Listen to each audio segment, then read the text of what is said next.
Quand tout semble aller pour le mieux, pourquoi sonner l'alarme? Imaginez la scène. La grande salle du Centre national de Russie, remplie des principaux industriels du pays. Ce jour-là, ils fêtent des résultats qui font rêver. Le pétrole flambe à plus de $100, les exportations battent des records, les profits pleuvent.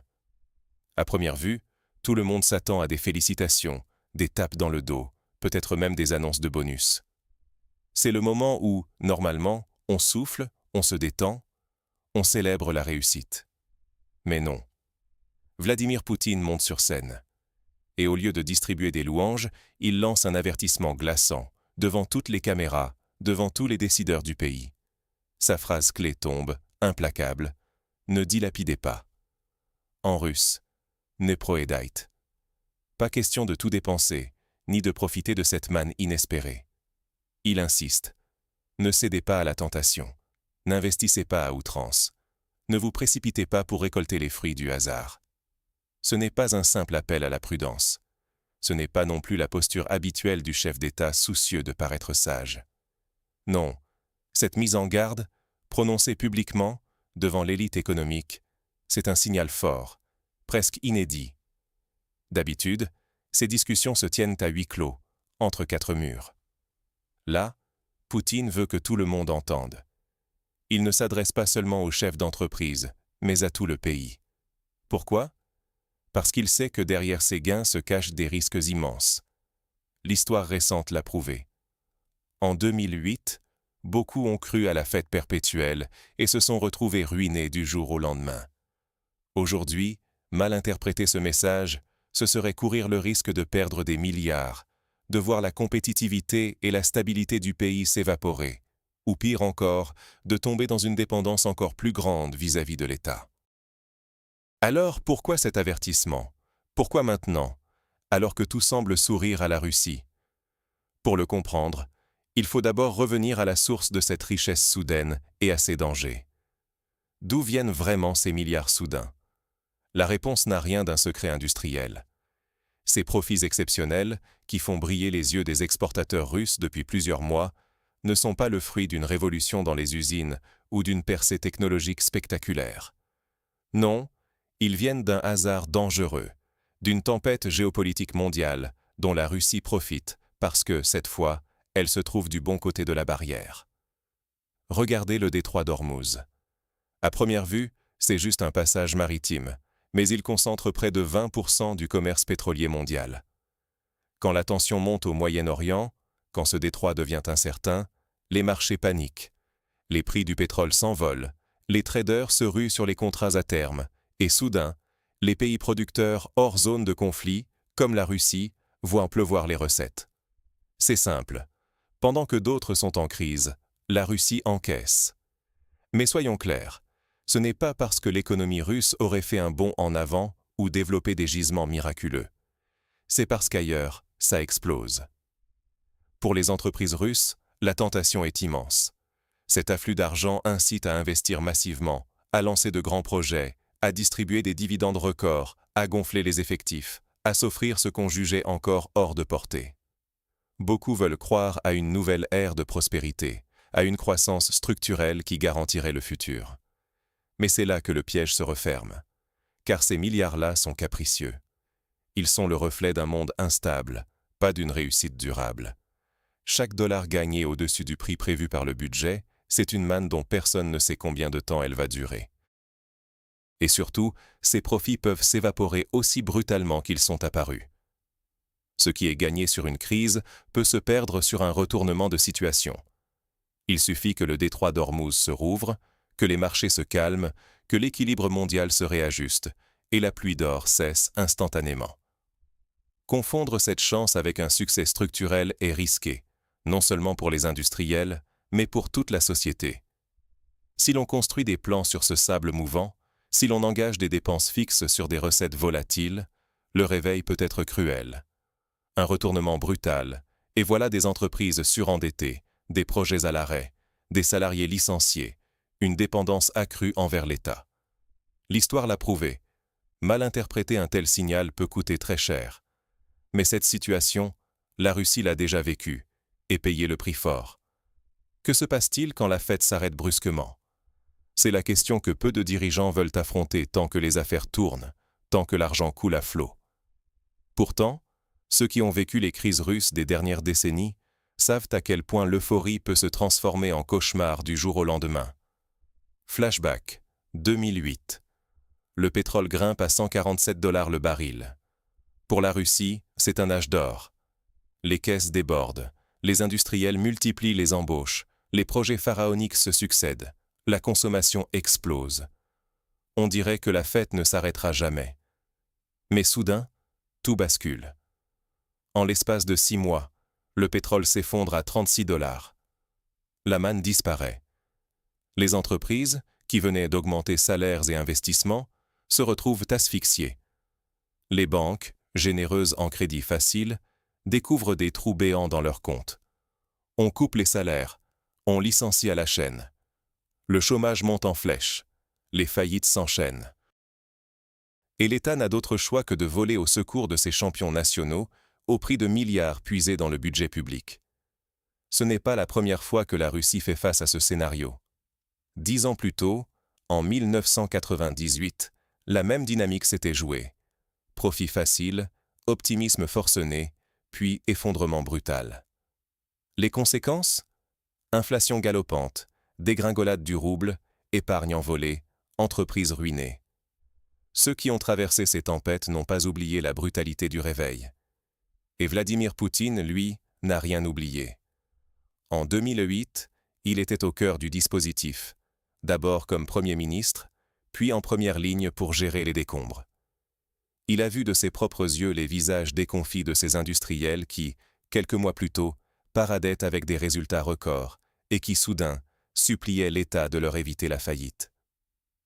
Pour lui, l'avertissement qu'il lance aujourd'hui n'a rien de théorique. Il est forgé dans la mémoire, dans l'expérience vécue, dans la douleur du terrain. Quand Poutine dit « ne dépensez pas tout », ce n'est pas une marotte de technocrate. C'est une leçon apprise au prix fort. La tentation de consommer sans compter, tant que les prix restent hauts, mène inévitablement au crash quand la vague retombe. Sous-estimer ce message, c'est courir le risque de reproduire les mêmes erreurs.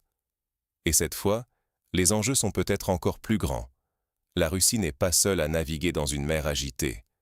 Les marchés mondiaux sont secoués par l'incertitude, la géopolitique s'invite dans l'économie, et chacun cherche à profiter au maximum avant que la musique ne s'arrête. Ce qu'il faut bien comprendre, c'est que mal interpréter le signal de Poutine, c'est s'exposer à des chocs bien plus violents, qui ne toucheront pas seulement les entreprises, mais aussi chaque ménage, chaque citoyen. L'instabilité peut faire fondre les réserves, détruire des emplois et forcer l'État à intervenir de façon bien plus intrusive au détriment de l'autonomie du secteur privé. Mais aujourd'hui, l'avertissement de Poutine va plus loin qu'un simple appel à la prudence. Pour la première fois, il trace un parallèle inédit et, avouons-le, inquiétant. Et si la prochaine crise ressemblait à la pandémie, mais provoquée par des missiles, pas un virus ? C'est exactement la comparaison choc que Vladimir Poutine vient de faire. Il ne s'agit plus d'un scénario abstrait. Pour le président russe, les conséquences d'un possible conflit au Moyen-Orient pourraient être aussi dévastatrices, voire plus, que celles du Covid-19. Rappelez-vous ce que la pandémie a signifié pour l'économie mondiale. Usines à l'arrêt, chaînes logistiques brisées, demandes qui s'effondrent, entreprises à genoux. Sauf que cette fois, la menace ne viendrait pas d'un virus invisible, mais d'une déflagration géopolitique. Si par exemple le détroit d'Ormuz devait être bloqué, ce ne seraient ni des quarantaines, ni des masques, mais des missiles qui arrêteraient la logistique mondiale. Les tankers restés à quai, l'approvisionnement en énergie coupé, les pièces détachées qui n'arrivent plus dans les usines européennes, le choc serait instantané. Et surtout, personne ne sait comment ou quand il pourrait se terminer. C'est là toute la différence. La pandémie, malgré sa violence, suivait une courbe, montée, plateau, puis déclin. Une guerre, elle, échappe à toute prévisibilité. Elle peut s'enliser, exploser d'un coup, ou même s'éteindre du jour au lendemain. Cette incertitude radicale, voilà pourquoi Poutine ne se contente pas de donner un simple conseil de prudence. Ce n'est pas une formalité, ni un passage obligé devant les caméras. Ce qu'il délivre, c'est une véritable instruction publique, Constituez des réserves, préparez vos entreprises à affronter la tempête, car cette fois, il ne s'agit pas seulement de traverser une mauvaise passe, mais de survivre à un choc systémique. L'expérience du Covid l'a prouvé, seuls ceux qui disposaient d'un matelas de sécurité, financier, logistique ou humain, ont pu encaisser sans sombrer. Les autres ont dû solliciter l'aide de l'État, ou pire, ont disparu. Aujourd'hui, le message est limpide. Sous-estimer la gravité potentielle du choc à venir, c'est risquer de tout perdre, d'être balayé au premier coup de vent et de se retrouver totalement dépendant de l'intervention publique. Mais il y a une nouveauté, et elle change tout. Jamais auparavant la coordination entre l'État et le secteur privé n'avait été affichée de façon aussi claire. Ce discours n'est pas juste un avertissement, c'est le début d'une synchronisation stratégique inédite.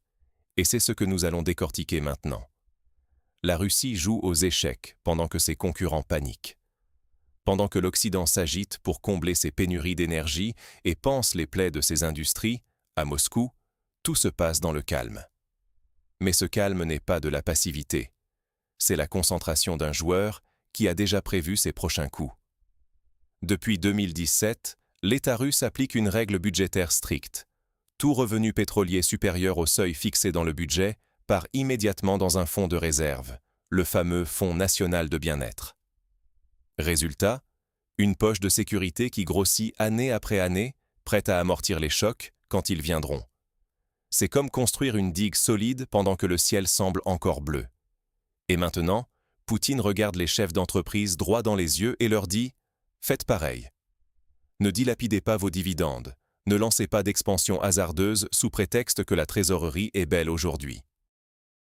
Gardez la tête froide, économisez, préparez-vous. Ce n'est pas juste un conseil de bon père de famille. C'est un signal fort, public, lancé devant tout le pays.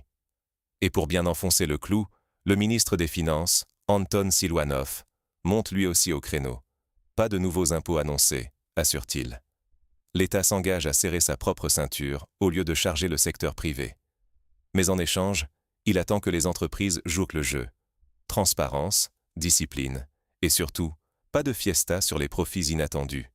Double promesse, double exigence. La carotte, pas de pression fiscale supplémentaire pour ceux qui respectent les règles.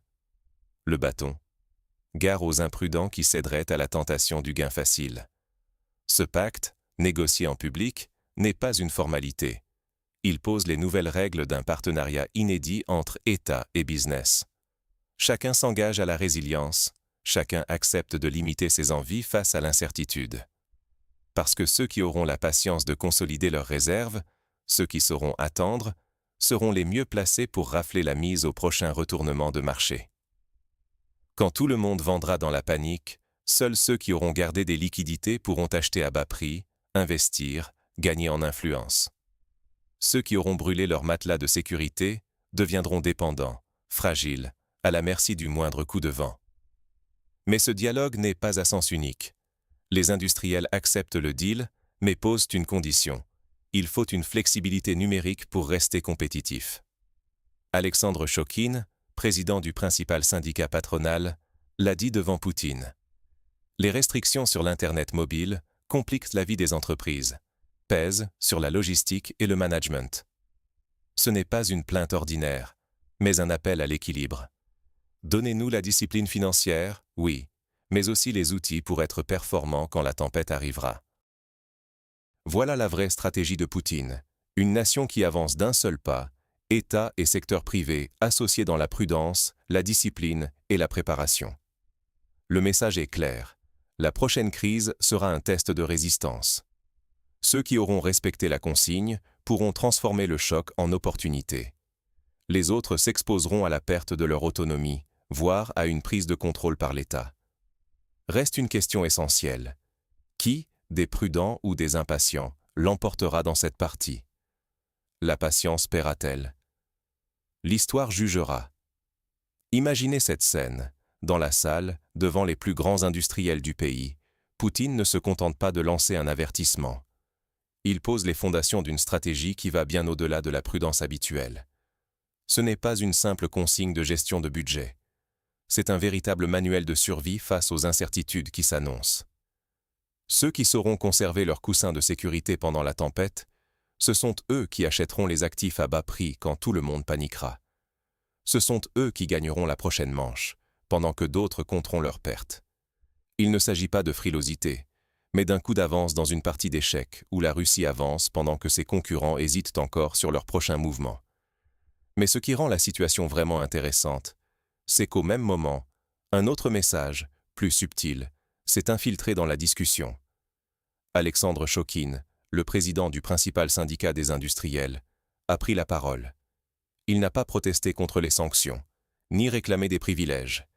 Il n'a même pas contesté l'appel à la retenue sur les dépenses. Il a simplement pointé du doigt une limite concrète, les restrictions sur Internet mobile qui compliquent la vie du business au quotidien. À première vue, cela peut sembler banal, mais dans ce contexte, c'est tout sauf anodin. Chokhin rappelle, devant les caméras, que le secteur privé est prêt à collaborer, à jouer la carte de la discipline, mais qu'il faut lui donner les moyens de sa résilience. Ce n'est pas une plainte, c'est un signal. Nous sommes prêts, mais ne nous privez pas des outils nécessaires à notre efficacité. Et là, tout prend sens. Ces trois prises de parole, ces trois angles, forment un pacte inédit. L'État, le monde des affaires et les règles du jeu pour les années d'incertitude à venir. Ce n'est pas une conférence de presse de façade, c'est un véritable round de négociation, public, mais bien réel. Chacun pose ses cartes. L'État demande la retenue, la promesse de ne pas céder à la tentation des profits faciles. Les industriels acceptent, mais réclament la stabilité numérique comme condition de leur engagement. Et les fonctionnaires, comme Silouanov, assurent qu'ils trouveront d'autres moyens d'équilibrer le budget sans alourdir la pression fiscale. C'est une coordination, pas une improvisation. Au fond, la question que tout le monde se pose, c'est celle-ci. Dans cette nouvelle partie, qui raflera la mise? Ceux qui sauront investir dans la résilience ou ceux qui céderont à la tentation de tout dépenser tant que l'argent coule à flot? Car derrière les discours, le choix est là, crucial, pour chaque décideur, mais aussi pour chaque citoyen. Miser sur la robustesse et la patience ou risquer de tout perdre lors du prochain choc? Mal interpréter ce signal, c'est risquer de retomber dans la précarité, de perdre en compétitivité ou d'augmenter sa dépendance à l'État. L'histoire l'a déjà montré. Ce sont souvent les plus patients, les mieux préparés, qui triomphent quand la tempête retombe. Alors, qui aura eu raison dans 1 an, dans 2 ans? Ceux qui auront résisté à la tentation, ou ceux qui auront tout misé sur le court terme? Seul l'avenir le dira. Mais une chose est sûre, ce qui s'est joué devant les caméras n'était pas un simple échange de courtoisie, mais la signature d'un pacte de survie, taillé pour une ère de turbulence. Si tout cela vous intéresse, si vous voulez comprendre ce qui se trame vraiment derrière les discours officiels et les titres de presse, abonnez-vous. Ici, on ne crie pas, on analyse. À bientôt pour la suite.